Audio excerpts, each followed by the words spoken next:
No, super important thing, but it's like so simple in Apple Pages is to add a column break. So let's here I'm gonna add some text and I'll just copy this text. And now I'd like to add a copy.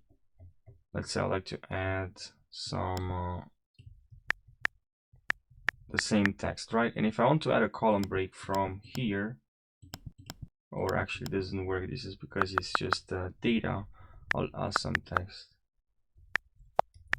Browser YouTube channel, and now I'll just copy and paste this text. And I'd like to add a column break right over here, right? So what I'm going to have to do is to go to insert here, and then here I'm going to select column break, and this is going to start, it's going to break this part and start in a new to a different page, right? Can add a select, also click on here and add a column break here as well. And now how this is helpful in a document. So a column break in Apple Pages is used to control where the text flows in multi-column layout. This can be helpful to store specific content at the top of the next column rather than letting Pages automatically decide. Let's say I want to break this phrase, this sentence, because maybe you write, and then they will do this automatically. You can break this automatically, as I showed you. Actually, you can break this yourself instead of letting Pages automatically to decide this.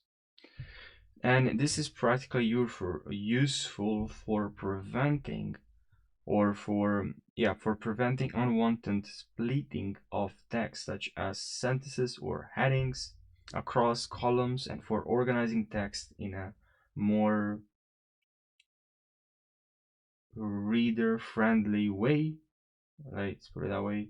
And as I said at the beginning of this video, so a brief instruction. I'm going to repeat myself. To do this, to insert the column break, simply you're going to have to head over to insert column break from the menu. And yeah, I hope you found this helpful. If you have more questions, let me know in the comments section.